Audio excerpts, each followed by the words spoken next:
Yep, my Traxxas Summit. Now this machine has been modified. I've done plenty of build videos on this. In fact, even got the dual motor setup. Check these out. I did show everybody how I did this, but these are the Kershaw Design 700s.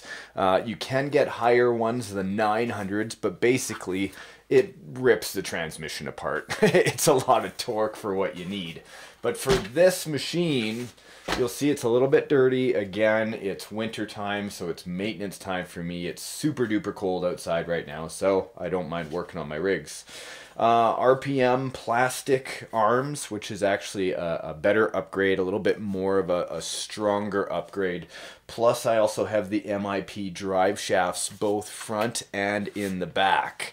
Now, watch this. Oh, that's a I won't even push down. Now, what's going on there is, yes, that middle part is heavy, but these tires are full of water. Yep, I'm gonna check that out. Looks like the Summit just had an accident on the table. Not really, it was actually my fault. These trenchers, these are big Proline trenchers, these have to be removed. And the reason why is because I didn't seal the inside up when I decided to take it into the water. Now this is a big problem for RC vehicles, right? A lot of us take our trail trucks out. You actually see that in my Beast truck, the little red one I have, it's had many evolutions over the years, I actually seal the bead locks with some sort of silicone, and I don't use foams. Because anytime you get foams inside a tire, it just kind of acts like a sponge. And then when you try to drive, even though this is a two-stage transmission, you start to get an uneven wobble in the amount of water that's in the tires. And then, well, you're pretty much straining the entire drivetrain. Now, yes, I used to have a tire called the Jumbo Kong. They were even bigger, like this tall. And yeah, the drivetrain was good for it. But, you know, unless I was running the Rat Rod body, the Grim Reaper body with the lower posts on the back. Anybody remember this? This was actually hydro dipped by Pit Dog RC. Look at this. The Grim Reaper. He did such a good job. You can find out more about Pit Dog Hydro on YouTube. It's not a painting job, it's a dip. Anyway, moving on. So this fella here was great.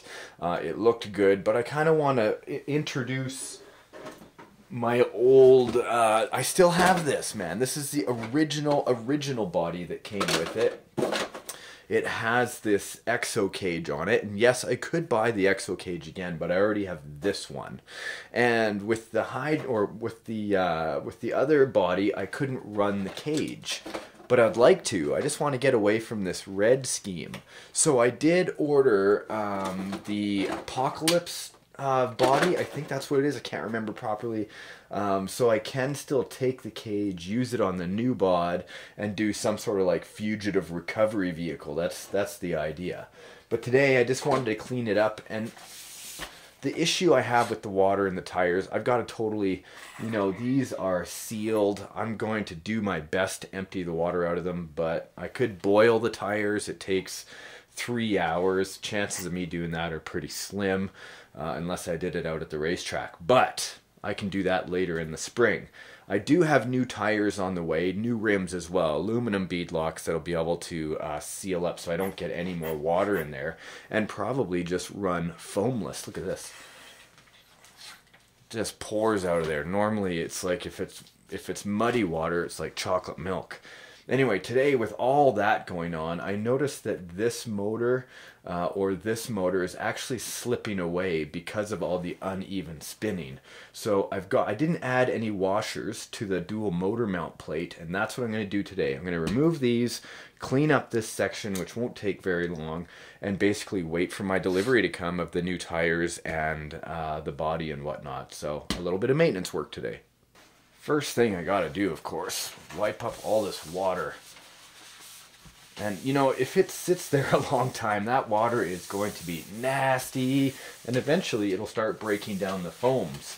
So one way I could have avoided this, which is what I thought I did, but apparently I didn't, is there's usually 2 breather holes on the inside of a tire, like 2 holes drilled in the rim. I just take some electrical tape or like some Gorilla tape, duct tape, something, cover those holes. Yeah, they won't be able to expand like huge when they're spinning, and they won't breathe in and out, but you'll keep from getting water in there if you know you're going in the creek or the river.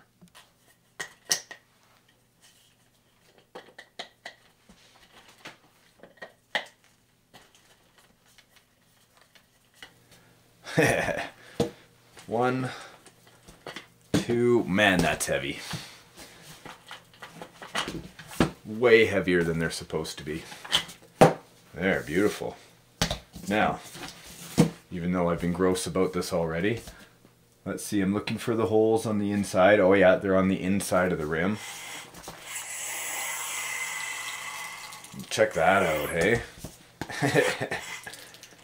And so all that water in there, when it starts spinning, right, all gets sucked to one side and it creates a big lump.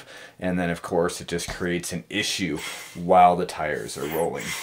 Stupid move on my part. I shouldn't have... it looks like I had some tape on there, but it must have either floated off or I took it out for the springtime. But regardless, check that out. They're basically destroyed, but they're good tires. So I'll have to see what I'm going to do with those.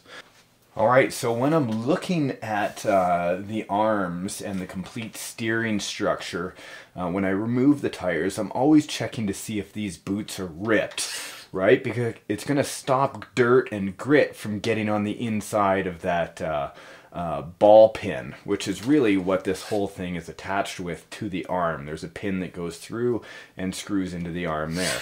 Now, if they're ripped, you know, is it really a big deal? And the answer is no, but the more grime and grit you get in there, the more resistance you get on your servos, and then the servos end up burning out or whatever. So check them. If they're ripped, try to seal it up, glue it shut, or even just go online and buy a new spindle. They're pretty cheap. I think it's like 10 bucks for 2.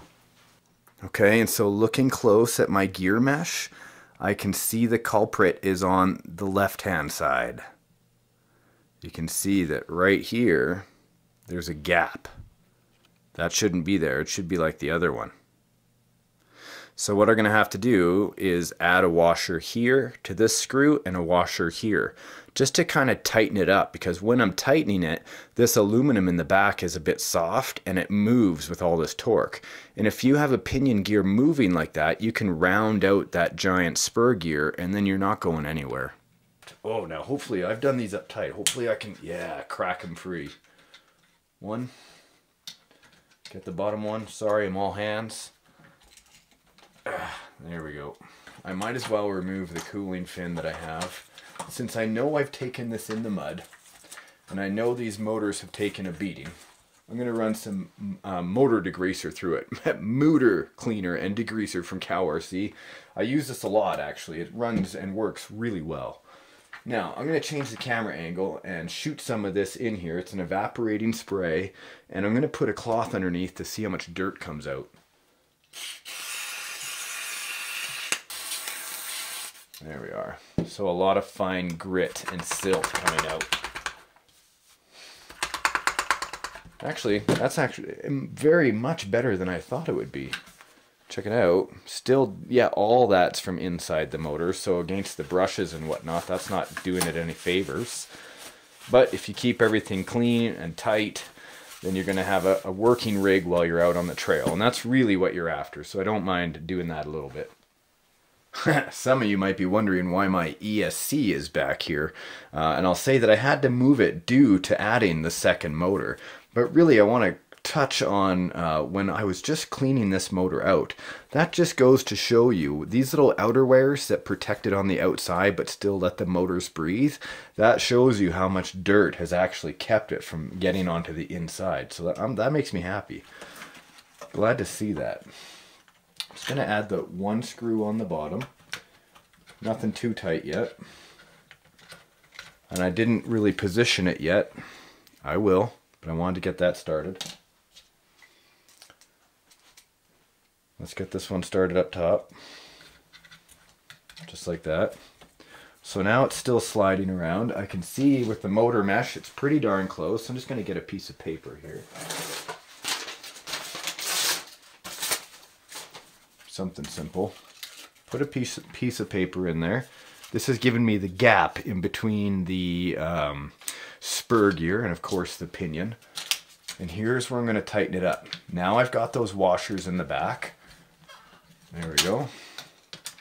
The washer is slightly bigger than the screw itself, so it gives it quite a good mounting point.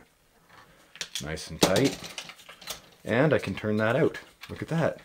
Beautiful. Now I just have to do the same to the other side, but I'll do that off camera, not a big deal. Back goes on the cooling fin and fan. Why don't I have one on here? Simply because it's unplugged and it's back at the shop. Now, I wish I could say I had a ton more to do on here for you guys, but actually this rig works really, really well. I'm going to go through and do the cleanup, of course, but the steering has been recently done. These arms were fairly recently done. All I have to do is give it a clean. The same with these servos, these Savox servos. These are the SW0231MG waterproof servos. They actually work really, really well. And what else on here can I tell you? Not too much, other than I better get to work. Underneath, perfect. Guys, Traxxas Summit. I just have to wait for parts to get here, but at least I fixed my motor problem. See you guys next time.